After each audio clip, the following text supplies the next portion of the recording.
Hello दोस्तों, नमस्कार। मेरे YouTube चैनल में आप लोगों का स्वागत है। चलिए हम लोग पढ़ रहे हैं भारत का संवैधानिक विकास। संवैधानिक विकास में आज हम देखेंगे उपराष्ट्रपति से। तो चलिए हम लोग स्टार्ट कर रहे हैं। हम लोग क्या पढ़ रहे हैं? NCERT का सार संग्रह, मोस्ट इम्पोर्टेंट जो है प्रश्न और उत्तर। तो चलिए वीडियो स्टार्ट करते हैं, देखते हैं आज कौन कौन से जो है प्रश्न और उत्तर हम लोगों को मिलते हैं। तो चलिए पहला देखते हैं। पहला पॉइंट हम लोग देखते हैं। पहला पॉइंट है भारत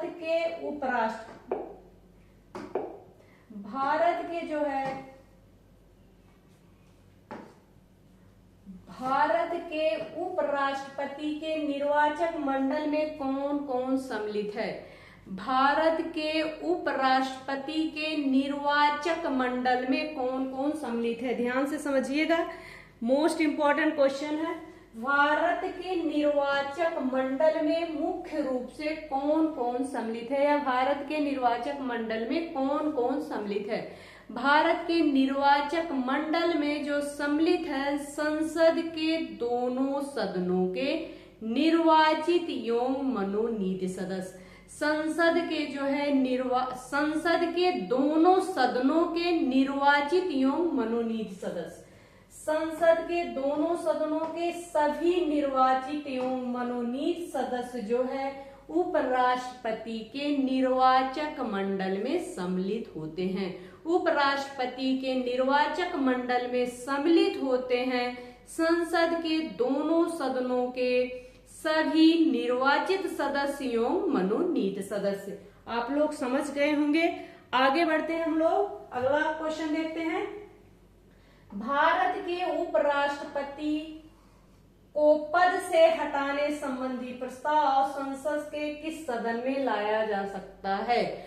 उपराष्ट्रपति के हटाने का प्रस्ताव जो है संसद के किस सदन में लाया जा सकता है? तो किस सदन में लाया जा सकता है? केवल राज्यसभा में। किसमें? केवल राज्यसभा में जो है उपराष्ट्रपति को हटाने का प्रस्ताव जो है केवल राज्यसभा में लाया जा सकता है। किसमें लाया जा सकता है?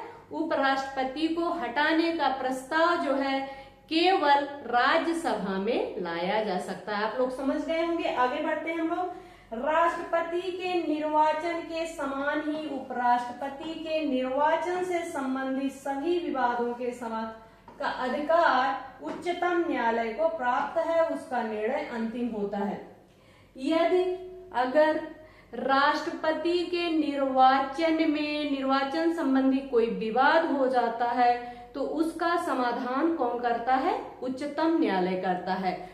वैसे अगर उपराष्ट्रपति के निर्वाचन में कोई विवाद हो जाता है तो उसका समाधान कौन करेगा? उच्चतम न्यायालय करेगा। उसका जो उसका निर्णय होगा, जो उच्चतम न्यायालय का निर्णय होगा वह अंतिम माना जाएगा। चाहे जो है उपराष्ट्रपति के निर्वाचन में विवाद होता है या राष्ट्रपति के निर्वाचन में विवाद होता है, उसका समाधान कौन करता है?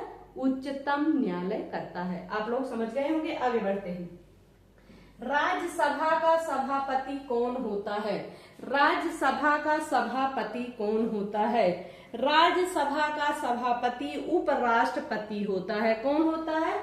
उपराष्ट्रपति होता है। राज्यसभा का सभापति कौन होता है? तो उपराष्ट्रपति होता है। यहाँ तक हम लोग पढ़ चुके हैं। आगे बढ़ते हैं हम लोग। उपराष्ट्रपति से संबंधित अनुच्छेद हम लोग देखते हैं। उपराष्ट्रपति से संबंधित अनुच्छेद देखते हैं, विषय वस्तु देखते हैं। अनुच्छेद 63। अनुच्छेद 63 में क्या है? भारत के लिए एक उपराष्ट्रपति का प्रावधान है। अनुच्छेद 63 में भारत के उपराष्ट्रपति का प्रावधान है। भारत के उपराष्ट्रपति का प्रावधान किसमें है? अनुच्छेद 63। किसमें? अनुच्छेद 63 में। अनुच्छेद 64 में क्या है? उपराष्ट्रपति का राज्यसभा का पदेन सभापति होगा। उपराष्ट्रपति जो है राज्यसभा का पदेन सभापति होगा। उपराष्ट्रपति जो है राज्यसभा का पदेन सभापति होगा। किस अनुच्छेद में है? अनुच्छेद 64 में है। अनुच्छेद 65 हम लोग देख लेते हैं। उपराष्ट्रपति द्वारा राष्ट्रपति के पद में आकस्मिक रिक्तियों अथवा उसकी अनुपस्थिति में राष्ट्रपति के कर्तव्यों का निर्वहन। अनुच्छेद 65 में है, अगर किसी कारण से जो है राष्ट्रपति का पद रिक्त हो जाता है तो उसका निर्वहन जो है उपराष्ट्रपति करेगा। किस अनुच्छेद में है? अनुच्छेद 65 में है। किस में है? अनुच्छेद 65 में है। अनुच्छेद 65 में क्या है? अगर किसी रीजन से राष्ट्रपति का पद रिक्त हो जाता है तो उस पद का जो है निर्वहन उपराष्ट्रपति करेगा। यह किस अनुच्छेद में है? अनुच्छेद 65 में है। आप लोग समझ गए होंगे। आगे बढ़ते हैं। अनुच्छेद 66 देखते हैं। उपराष्ट्रपति का निर्वाचन। उपराष्ट्रपति का निर्वाचन किस में है? अनुच्छेद 66 में है। जो है उपराष्ट्रपति के निर्वाचन में जो है संसद के दोनों सदनों के निर्वाचित, संसद के दोनों सदनों के सभी निर्वाचित एवं मनोनीत सदस्य जो है भाग लेते हैं। किसमें? अनुच्छेद 66 उपराष्ट्रपति का निर्वाचन। अनुच्छेद 67 हम लोग देखते हैं। उपराष्ट्रपति का कार्यकाल। उपराष्ट्रपति का कार्यकाल जो है किसमें है? अनुच्छेद 67 में है। उपराष्ट्रपति का कार्यकाल। अनुच्छेद 68 देख लेते हैं। उपराष्ट्रपति के पद की रिक्ति की पूर्ति के लिए चुनाव का समय निर्धारण तथा आकस्मिक रिक्त की पूर्ति के लिए चुने गए व्यक्तियों का कार्यकाल। उपराष्ट्रपति के पद की रिक्त की पूर्ति के लिए चुनाव का समय निर्धारण किसमें है? अनुच्छेद 68 में है। आकस्मिक रिक्त की पूर्ति के लिए चुने गए व्यक्ति का कार्यकाल। आकस्मिक कोई ऐसी दुर्घटना घटित हो जाती है कि उपराष्ट्रपति का पद जो है रिक्त हो जाता है तो उसमें कितने महीने या कितने दिन तक कोई दूसरा उपराष्ट्रपति जो है कार्य कर सकता है। इस जो है कार्यकाल का निर्धारण किसमें होता है? अनुच्छेद 68 में होता है। अनुच्छेद 69, अनुच्छेद जो है 69 क्या है? उपराष्ट्रपति द्वारा शपथ या प्रतिज्ञान। अनुच्छेद जो है 69 उपराष्ट्रपति द्वारा जो है शपथ या प्रतिज्ञान। अनुच्छेद 70 हम लोग देखते हैं। अन्य जो है आकस्मिकताओं में राष्ट्रपति के कर्तव्यों का निर्वहन। कोई ऐसी आकस्मिक घटना घटित हो जाती है जिसमें जो है उपराष्ट्रपति को जो है राष्ट्रपति के पदों का निर्वहन करना पड़ता है। किसमें है? अनुच्छेद 70 में है। अनुच्छेद 71 देख लेते हैं। उपराष्ट्रपति के चुनाव संबंधी अथवा उससे संबंधित विषय। कौन सा? अनुच्छेद 71 है। उपराष्ट्रपति के चुनाव संबंधी अथवा उससे संबंधित विषय। आप लोग यहाँ तक पढ़ चुके हैं। चलिए हम लोग आगे बढ़ते हैं।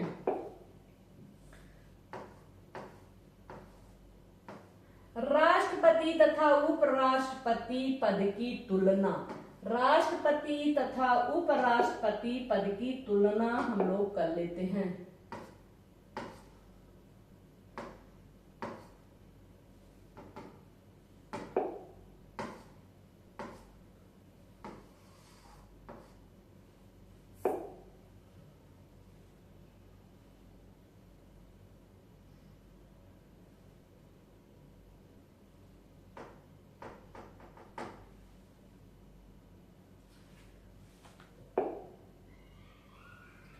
उपराष्ट्रपति तथा राष्ट्रपति की हम लोग तुलना कर लेते हैं। क्या कर लेते हैं? तुलना कर लेते हैं। राष्ट्रपति कौन? राष्ट्रपति तथा उपराष्ट्रपति। चलिए तुलना करते हैं हम लोग। देखते हैं राष्ट्रपति तथा उपराष्ट्रपति पद की तुलना। राष्ट्रपति तथा उपराष्ट्रपति पद की तुलना कर लेते हैं। पहला जो है लोकसभा, राष्ट्रपति जो है लोकसभा सदस्य बनने की योग्यता रखता हो। जो राष्ट्रपति है वह लोकसभा सदस्य बनने की योग्यता रखता हो। लोकसभा सदस्य बनने की योग्यता रखता हो। उपराष्ट्रपति में क्या है, राज्यसभा सदस्य बनने की योग्यता रखता हो। राज्यसभा सदस्य बनने की योग्यता रखता हो कौन, उपराष्ट्रपति। राष्ट्रपति जो लोकसभा का सदस्य बनने की योग्यता रखता हो। समझ गए होंगे। दूसरा देख लेते हैं।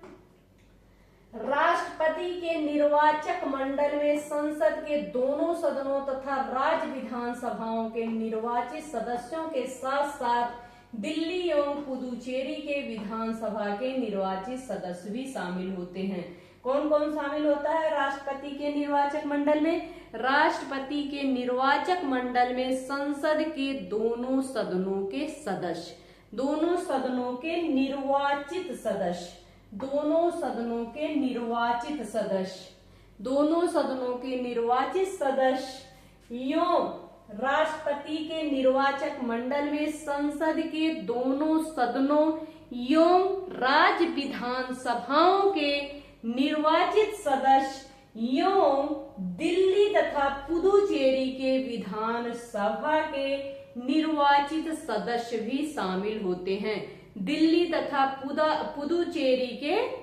विधानसभाओं के जो है निर्वाचित सदस्य शामिल होते हैं। किसमें?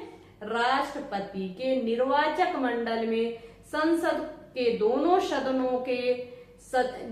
सदनों के निर्वाचित सदस्यों, राज्यों के विधानसभाओं के निर्वाचित सदस्य, दिल्ली तथा पुदुचेरी के विधानसभाओं के निर्वाचित सदस्य शामिल होते हैं। लेकिन उपराष्ट्रपति के चुनाव में जो है निर्वाचक मंडल में संसद के दोनों सदनों के सभी सदस्य, दोनों सदनों के सभी सदस्य मनोनीत एवं निर्वाचित शामिल होते हैं। इसमें जो है राज्य के विधानमंडल के जो है सदस्य सम्मिलित नहीं होते हैं। लेकिन एक चीज पर ध्यान से समझिएगा, जो उपराष्ट्रपति का निर्वाचक मंडल है उसमें तो निर्वाचित सदस्य शामिल होते हैं, लेकिन मनोनीत जो सदस्य हैं उनको शामिल नहीं किया जाता है। मनोनीत जो सदस्य हैं उनको शामिल नहीं किया जाता है। मोस्ट इंपॉर्टेंट है, क्वेश्चन बहुत पूछा जाता है, ध्यान से समझिएगा। एक बार फिर से रिपीट कर देती हूं मैं। राष्ट्रपति का जो निर्वाचक मंडल होता है उसमें संसद के दोनों सदनों के सभी निर्वाचित सदस्य एवं राज्य विधानसभाओं के निर्वाचित सदस्य, दिल्ली एवं पुदुचेरी विधानसभाओं के निर्वाचित सदस्य जो है शामिल होते हैं। लेकिन उपराष्ट्रपति के चुनाव में या निर्वाचक मंडल में जो है संसद के दोनों सदनों के निर्वाचित एवं मनोनीत सदस्य ही शामिल होते हैं। विधान मंडलों के सदस्यों को शामिल नहीं किया जाता। आप लोग समझ गए होंगे। आगे बढ़ते हैं। राष्ट्रपति को पद से हटाए जाने की प्रक्रिया जो है महाभियोग किसी भी सदन में प्रारंभ की जाती है। अगर राष्ट्रपति को जो हटाने की प्रक्रिया का जो प्रस्ताव है किसी भी सदन में लाया जा सकता है, चाहे वह राज्यसभा हो चाहे लोकसभा हो। लेकिन उपराष्ट्रपति को हटाने की प्रक्रिया जो है उसको सिर्फ केवल राज्यसभा में लाया जा सकता है। किसमें? केवल राज्यसभा में प्रस्तुत किया जा सकता है। आप लोग समझ गए होंगे।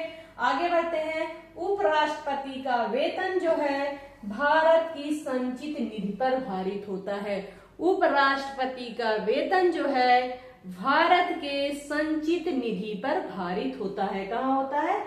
भारत के संचित निधि पर भारित होता है। यहाँ तक हम लोग समझ गए। आगे बढ़ते हैं हम लोग। चलिए भारत के उपराष्ट्रपति देख लेते हैं।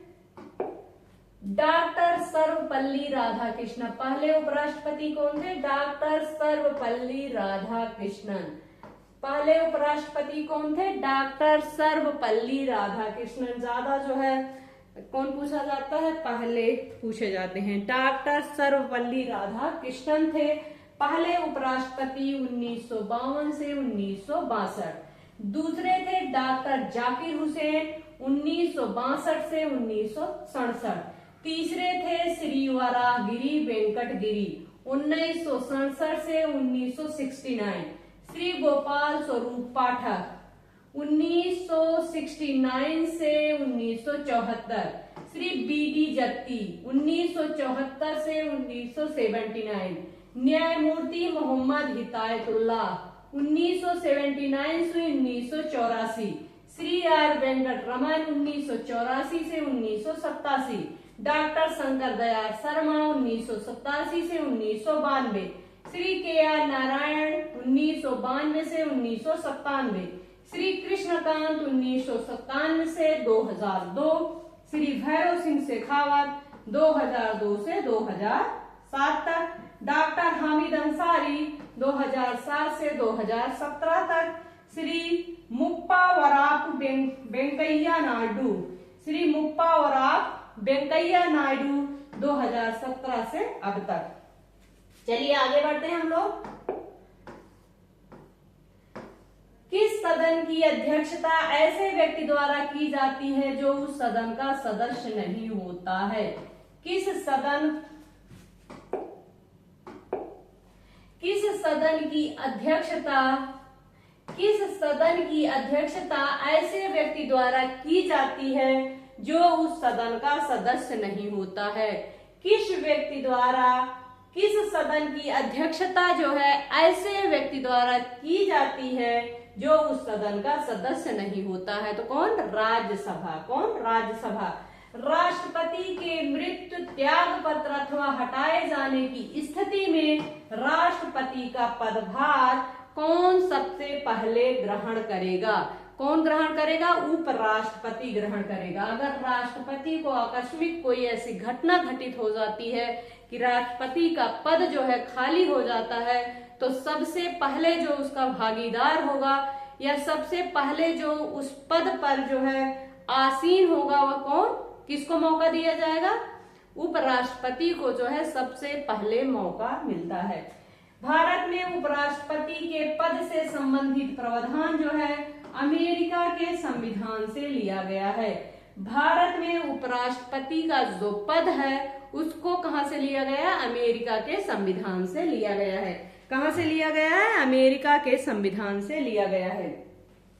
राष्ट्रपति या उपराष्ट्रपति किसी के भी निर्वाचन में राज्य अथवा संसद के किस सदन के सदस्य भाग नहीं लेते हैं? राष्ट्रपति या उपराष्ट्रपति किसी के भी निर्वाचन में राज्य अथवा संसद के किस सदन के सदस्य भाग नहीं लेते हैं? तो राज्य विधान परिषद के जो सदस्य होते हैं वह राष्ट्रपति या उपराष्ट्रपति के चुनाव में भाग नहीं लेते हैं। भारत का राष्ट्रपति अपना त्याग पत्र किसको संबोधित करके देता है? मोस्ट इंपॉर्टेंट है। भारत का राष्ट्रपति जो है अपना त्याग पत्र जो है किसको संबोधित करके देता है? तो किसको संबोधित करके देता है? उपराष्ट्रपति को संबोधित करके देता है। किसको? उपराष्ट्रपति को संबोधित करके देता है। भारत का राष्ट्रपति जो है अपना त्याग पत्र जो है उपराष्ट्रपति को संबोधित करके किसको देता है? उपराष्ट्रपति को संबोधित करके देता है। भारत का राष्ट्रपति जो है अपना त्याग पत्र जो है उपराष्ट्रपति को संबोधित करके देता है। मोस्ट इंपॉर्टेंट है, क्वेश्चन पूछा जाता है। चलिए हम लोग देखते हैं केंद्रीय मंत्रिपरिषद। केंद्रीय मंत्रिपरिषद हम लोग देख लेते हैं। चलिए केंद्रीय मंत्रिपरिषद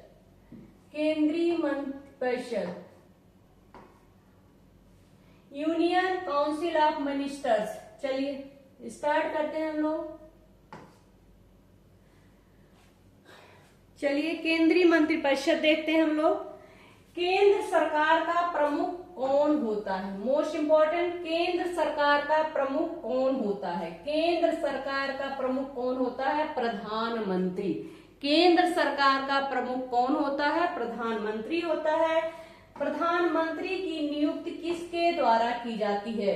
प्रधानमंत्री की नियुक्ति जो है किसके द्वारा की जाती है? तो किसके द्वारा? राष्ट्रपति के द्वारा की जाती है। प्रधानमंत्री की जो नियुक्ति है राष्ट्रपति के द्वारा की जाती है। केंद्र सरकार का प्रमुख कौन होता है? प्रधानमंत्री होता है। प्रधानमंत्री की नियुक्ति किसके द्वारा की जाती है? तो राष्ट्रपति के द्वारा की जाती है। आगे बढ़ते हैं हम लोग। भारत का प्रधानमंत्री बनने के लिए न्यूनतम आय कितने वर्ष होनी चाहिए? भारत का प्रधानमंत्री बनने के लिए न्यूनतम आय कितनी होनी चाहिए? कितनी? 25 वर्ष। अगर आपकी आय जो है 25 वर्ष है तो आप भारत के प्रधानमंत्री पद के योग्य हैं। 25 वर्ष। यदि भारत के प्रधानमंत्री संसद के उच्च सदन के सदस्य हैं तो वह अविश्वास प्रस्ताव की स्थिति में अपने पक्ष में मत नहीं दे सकेंगे।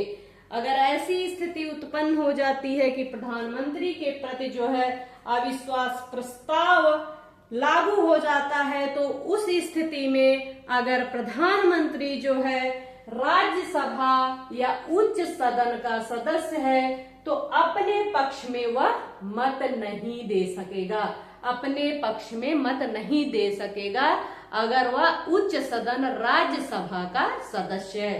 आप लोग समझ गए होंगे। आगे बढ़ते हैं। संसदीय शासन व्यवस्था में वास्तविक कार्यपालिका शक्ति किसके अधीन होती है? वास्तविक कार्यपालिका शक्ति किसके अधीन होती है? वास्तविक कार्यपालिका शक्ति जो है निहित होती है, किसमें निहित होती है? प्रधानमंत्री में निहित होती है। वास्तविक कार्यपालिका शक्ति किसमें निहित होती है? प्रधानमंत्री में निहित होती है। किसमें निहित होती है? प्रधानमंत्री में निहित होती है। वास्तविक कार्यपालिका शक्ति जो है किसमें निहित होती है? प्रधानमंत्री में निहित होती है। आगे बढ़ते हैं हम लोग। लोकसभा में अविश्वास प्रस्ताव प्रस्तुत करने के लिए लोकसभा सदस्यों की न्यूनतम कितनी संख्या होनी चाहिए? लोकसभा में अविश्वास प्रस्ताव प्रस्तुत करने के लिए लोकसभा सदस्यों की न्यूनतम कितनी संख्या होनी चाहिए? कितनी होनी चाहिए? 50 सदस्य होने चाहिए। कितनी? 50 सदस्य होने चाहिए। लोकसभा में अविश्वास प्रस्ताव प्रस्तुत करने के लिए लोकसभा में सदस्यों की न्यूनतम कितनी संख्या होनी चाहिए? 50 होनी चाहिए। आगे बढ़ते हैं हम लोग।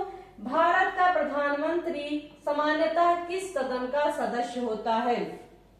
भारत का प्रधानमंत्री जो है सामान्यतः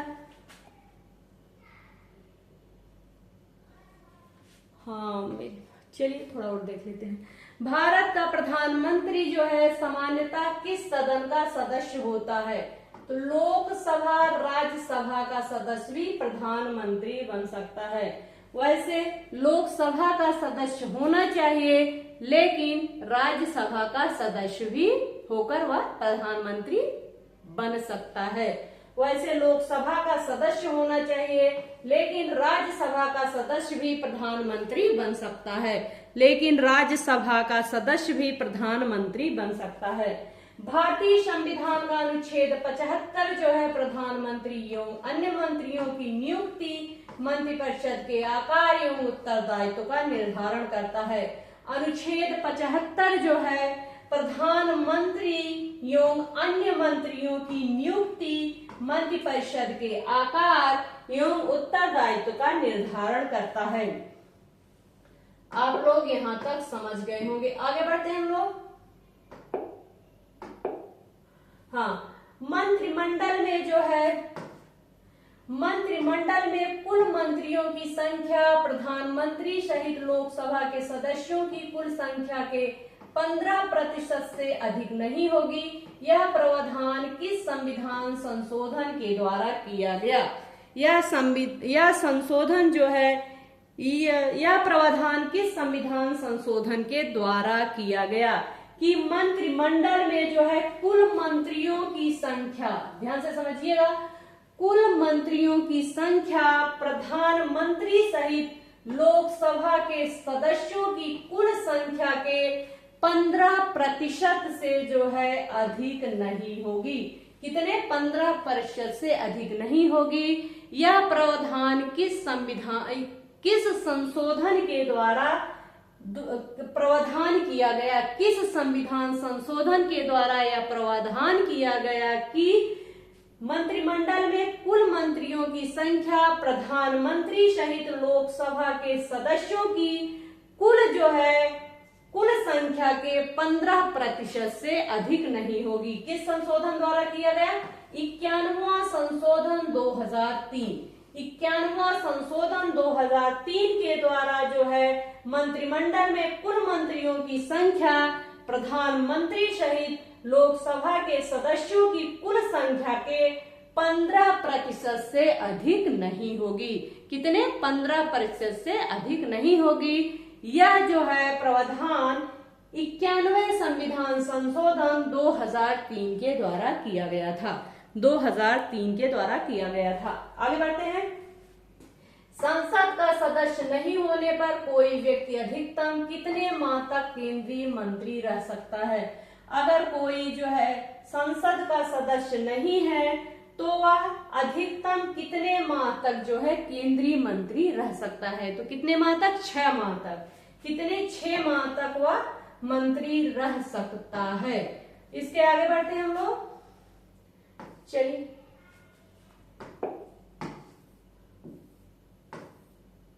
चलिए मोस्ट इंपॉर्टेंट क्वेश्चन, मंत्री परिषद जो है किसके प्रति उत्तरदायी होती है? मोस्ट इंपॉर्टेंट, मंत्री परिषद जो है किसके प्रति उत्तरदायी होती है? मंत्री परिषद जो है किसके प्रति उत्तरदायी होती है? तो किसके प्रति? संसद के प्रति जो है मंत्री परिषद उत्तरदायी होती है। मंत्री परिषद जो है किसके प्रति उत्तरदायी होती है? तो मंत्री परिषद जो है संसद के प्रति उत्तरदायी होती है। भारत के संविधान के किस अनुच्छेद में यह प्रावधान किया गया है कि प्रत्येक राज्य की कार्यपालिका शक्ति का इस प्रकार प्रयोग किया जाएगा जिससे संघ की कार्यपालिका शक्ति पर कोई प्रतिकूल प्रभाव न पड़े? एक बार फिर से पढ़ते हैं, रिपीट करते हैं। भारत के संविधान के किस अनुच्छेद में यह प्रावधान किया गया है कि प्रत्येक राज्य की कार्यपालिका शक्ति, क्या बोला है? प्रत्येक राज्य की जो है कार्यपालिका शक्ति का इस प्रकार प्रयोग किया जाएगा जिससे संघ की कार्यपालिका शक्ति पर कोई प्रतिकूल प्रभाव ना पड़े। संघ की कार्यपालिका पर जो है कोई विपरीत प्रभाव ना पड़े। यह किस अनुच्छेद में है? तो 257 अनुच्छेद में है। इसमें अनुच्छेद 257 में क्या है? राज्य की कार्यपालिका शक्ति का इस प्रकार प्रयोग किया जाएगा जिससे जो है संघ की कार्यपालिका पर जो है कोई प्रतिकूल या विपरीत प्रभाव ना पड़े, बल्कि एक समान की स्थिति बनी रहे। किस अनुच्छेद में है? 257, अनुच्छेद 257। आप लोग समझ गए होंगे। आगे बढ़ते हैं। लाभ के पद का निर्धारण जो है संसद एवं राज्य विधानमंडल द्वारा किया जाता है। लाभ के पद का निर्धारण कौन करता है? तो संसद एवं राज्य विधानमंडल द्वारा किया जाता है। संसद एवं राज्य विधानमंडलों के द्वारा यह लाभ के पद का निर्धारण किया जाता है।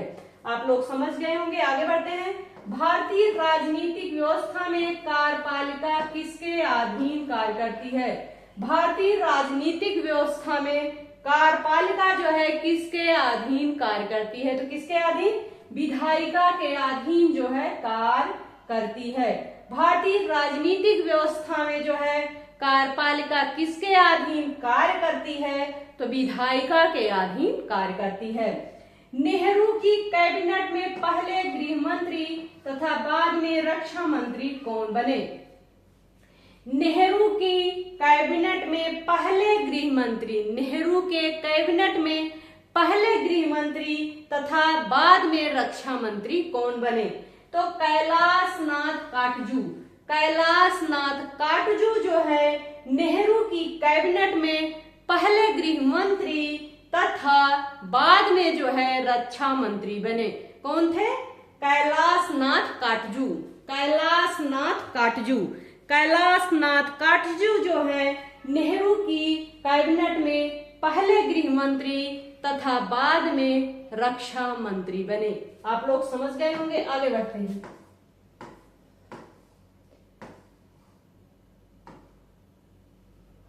चलिए,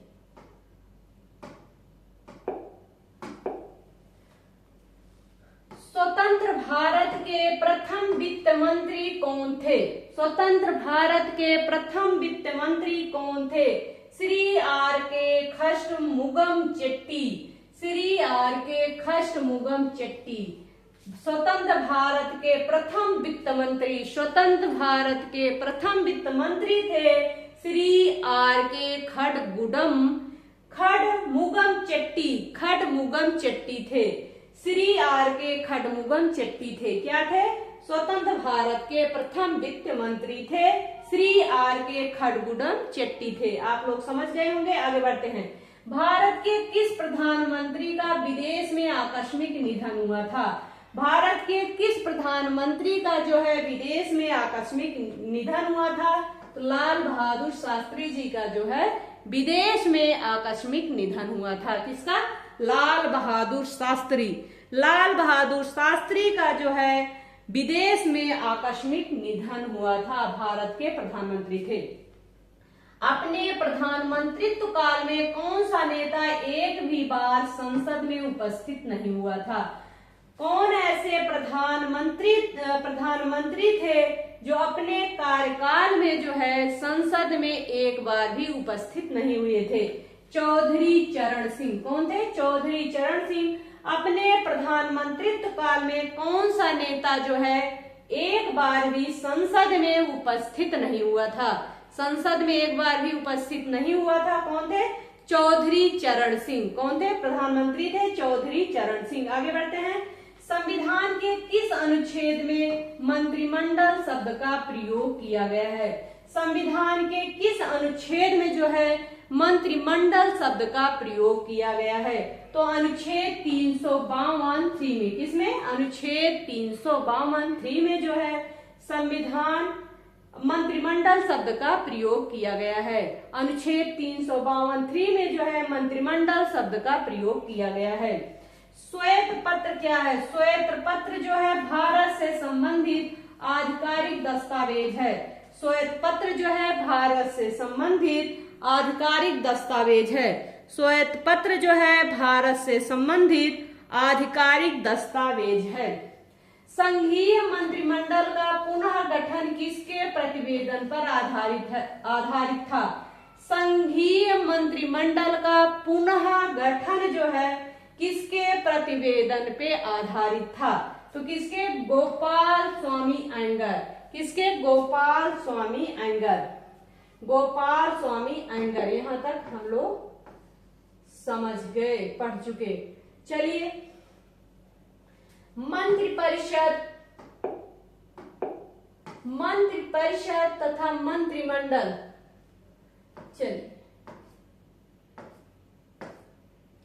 मंत्रिपरिषद देख लेते हैं और मंत्रिमंडल देख लेते हैं। मंत्रिपरिषद, मंत्रिमंडल। पहला, कैबिनेट स्तर के मंत्री, राज्य स्तर के मंत्री एवं उपमंत्री इसमें शामिल होते हैं। कौन कौन? कैबिनेट, मंत्रिपरिषद। मंत्रिपरिषद के अंतर्गत जो है कैबिनेट स्तर के मंत्री, राज्य स्तर के मंत्री एवं उपमंत्री शामिल होते हैं। मंत्रिमंडल में कौन शामिल होता है? इसमें केवल कैबिनेट स्तर के मंत्री शामिल होते हैं। मंत्रिमंडल में कौन शामिल होता है? केवल कैबिनेट स्तर के मंत्री ही शामिल होते हैं। मंत्रिमंडल के अंतर्गत जो है केवल कैबिनेट स्तर के मंत्री शामिल होते हैं, लेकिन मंत्रिपरिषद के अंतर्गत जो है कैबिनेट स्तर के मंत्री, राज्य स्तर के मंत्री एवं उपमंत्री भी शामिल होते हैं। आप लोग समझ गए होंगे, आगे बढ़ते हैं। यह एक संवैधानिक निकाय है जिसका वर्णन संविधान के अनुच्छेद 74 व 75 में किया गया है। मंत्रिपरिषद जो है एक संवैधानिक निकाय है, इसका वर्णन जो है संविधान के अनुच्छेद 74 या 75 में किया गया है। मंत्रिपरिषद जो है एक संवैधानिक निकाय है, इसका वर्णन जो है संविधान के अनुच्छेद 74 या 75 में किया गया है। मंत्रिमंडल जो है 44वें संविधान संशोधन 1978 द्वारा अनुच्छेद 352 में मंत्रिमंडल शब्द को जोड़ा गया, जो संविधान के मूल पाठ में नहीं था। संविधान के मूल पाठ में जो है मंत्रिमंडल नहीं था। क्वेश्चन पूछा जा सकता है कि संविधान के मूल पाठ में कौन नहीं था, मंत्रिपरिषद नहीं था कि मंत्रिमंडल नहीं था। तो संविधान के मूल पाठ में जो था वह मंत्रिमंडल नहीं था। यह 44वें संविधान संशोधन 1978 द्वारा अनुच्छेद 352 के अंतर्गत जो है मंत्रिमंडल को जोड़ा गया है। आप लोग समझ गए होंगे। आगे बढ़ते हैं। सैद्धांतिक रूप से मंत्रिपरिषद को संघ की समस्त कार्यपालिका शक्तियां प्राप्त है, परंतु मंत्रिमंडल द्वारा इसके कार्यों का निर्धारण किया जाता है। ध्यान से समझिएगा। सैद्धांतिक रूप से मंत्रिपरिषद को संघ की समस्त कार्यपालिका शक्ति जो है प्राप्त है, परंतु जो है मंत्रिमंडल द्वारा इसके कार्यों का निर्धारण किया जाता है। तीसरा देख लेते हैं हम लोग। मंत्रिमंडल व्यवहारिक रूप में मंत्रिमंडल जो है सदैव मंत्रिपरिषद की शक्तियों का प्रयोग करता है और मंत्रियों के कार्यों का निर्धारण करता है। सैद्धांतिक रूप से किसको मिला है अधिकार? सैद्धांतिक रूप से जो अधिकार मिला है वह मंत्रिपरिषद को मिला है, लेकिन व्यवहारिक रूप से जो अधिकार मिला है उसको किसको मिला है? मंत्रिमंडल को मिला है। जो मंत्रिपरिषद की शक्तियां हैं, मंत्रिपरिषद को संघ की समस्त कार्यपालिका शक्तियां प्राप्त है, परंतु मंत्रिमंडल द्वारा इसके कार्यों का क्या किया जाता है? निर्धारण किया जाता है। लेकिन व्यवहारिक रूप में मंत्रिमंडल जो है सदैव जो है मंत्रिपरिषद की शक्तियों का ही प्रयोग करता है और मंत्रियों के कार्यों का निर्धारण करता है। मंत्रियों के कार्यों का निर्धारण कौन करता है? तो मंत्रिमंडल करता है। व्यवहारिक रूप से मंत्रिमंडल जो है सदैव मंत्रिपरिषद की शक्तियों का प्रयोग करता है। जो मंत्रिपरिषद की शक्तियों का प्रयोग व्यवहारिक रूप से कौन करता है? मंत्रिमंडल करता है। ठीक है, आगे बढ़ते हैं हम लोग। मंत्रिमंडल द्वारा लिए गए नीतिगत निर्णयों का क्रियान्वयन मंत्रिपरिषद द्वारा किया जाता है। मंत्रिमंडल द्वारा अगर किसी नीतियों का निर्धारण किया गया है तो व्यवहारिक रूप से उसे लागू कौन करता है? मंत्रिमंडल करता है। नीतिगत निर्णयों का क्रियान्वित करने के लिए यह मंत्रिपरिषद को निर्देश देता है तथा निर्णयों को क्रियान्वयन की निगरानी भी करता है। नीतिगत निर्णयों को क्रियान्वित करने के लिए जो है यह मंत्रिपरिषद को निर्देश देता है तथा निर्णयों की निगरानी भी करता है। निर्णयों की निगरानी भी करता है। यहां तक आप लोग समझ गए होंगे। आगे बढ़ते हैं। मंत्रिपरिषद जो है सामूहिक रूप से किसके प्रति उत्तरदायी है? मंत्रिपरिषद जो है मोस्ट इंपॉर्टेंट है। मंत्रिपरिषद जो है सामूहिक रूप से किसके प्रति उत्तरदायी है? मंत्रिपरिषद जो है सामूहिक रूप से लोकसभा के प्रति उत्तरदायी है। जो है लोकसभा के प्रति उत्तरदायी है। मंत्रिपरिषद जो है सामूहिक रूप से लोकसभा के प्रति उत्तरदायी है। यह रहा हमारा वीडियो। इसके आगे जो है हम लोग कल पढ़ेंगे। धन्यवाद।